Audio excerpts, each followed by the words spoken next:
आज हम लोग एक छोटे से प्रश्न परंतु जीवन के सार पर हम चर्चा करेंगे। राकेश दुबे जी का प्रश्न है कि परम आनंद के लिए हमें क्या करना चाहिए। दीपक श्री जी कृपया इस पर प्रकाश डालें। राकेश जी, परम आनंद के लिए हमें कुछ करने की जरूरत नहीं है, क्योंकि जो हम कर रहे हैं और जो हमारे साथ हो रहा है वह परम का है।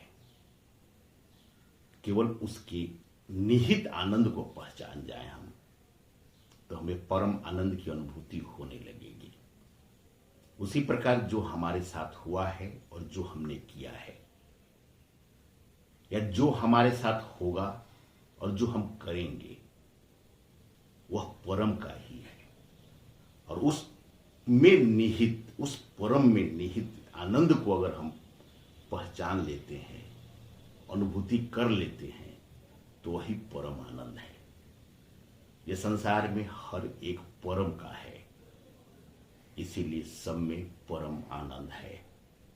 परम आनंद के लिए हमें कुछ करने की जरूरत नहीं है, केवल अपने विचारों से उसे अनुभूति करने की जरूरत है। सब परम है तो फिर नफरत आप किससे करेंगे। अर्थात नफरत के विचारों से आपको स्वतंत्र होना पड़ेगा। किसी से भी नफरत करने की जरूरत नहीं है। आपने देखा होगा जब हम किसी से नफरत करते हैं तो अच्छा नहीं लगता है, क्योंकि हमारा स्वभाव नफरत करना नहीं है। इसलिए नफरत के विचारों से स्वतंत्र हो जाइए। अर्थात यह सोच लीजिए, यह विचार कर लीजिए, यह आत्मसात कर लीजिए कि इस दुनिया में कुछ भी कोई भी नफरत के लायक नहीं है। उसी प्रकार दुख के विचारों से स्वतंत्र हो जाइए। यह समझ लीजिए कि इस संसार में दुख का कोई कारण है ही नहीं, न शारीरिक, न मानसिक, न अंदर न बाहर। केवल हम अपनी उल्टी धारणा के कारण किसी में दुख की अनुभूति करने लगते हैं। तो अगर दुख के विचारों से स्वतंत्र हो जाएंगे तो जिस तरह आप किसी परिस्थिति में दुख महसूस करते हैं, उसी प्रकार उसी परिस्थिति में आप आनंद की अनुभूति करने लगेंगे, क्योंकि हर अवस्था, हर रचना, हर घटना परमात्मा का ही है।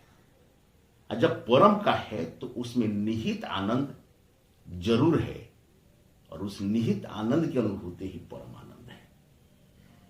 इसलिए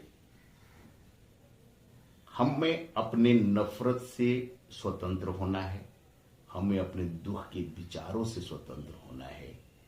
जो हो रहा है और जो होगा, परिवर्तन तो जरूर होगा। हो सकता है कि अपनी चर्चा के बाद सुनने वालों में कुछ परिवर्तन हो जाए, चर्चा के बाद खुद में कुछ परिवर्तन हो जाए। तो चर्चा से पहले भी जो हमारी अवस्था थी वह भी बेहतर है, वह भी परम का है, वह भी सब परम आनंद के लिए है। उसी प्रकार चर्चा के बाद जो परिवर्तन होगा या चर्चा के दौरान भी जो परिवर्तन हो रहा है वह भी परम का है। उसमें निहित आनंद ही परम आनंद है। इसलिए इस जीवन में न नफरत की जरूरत है, न दुख की जरूरत है। जो भी अवस्था है वह परम की अवस्था है, परम आनंद की अवस्था है, परम आनंद की अवस्था है। जो भी है, जैसा भी है, सत्य है, परम है, और उसकी अनुभूति, उसकी आनंद की अनुभूति ही परम आनंद है, परम आनंद है।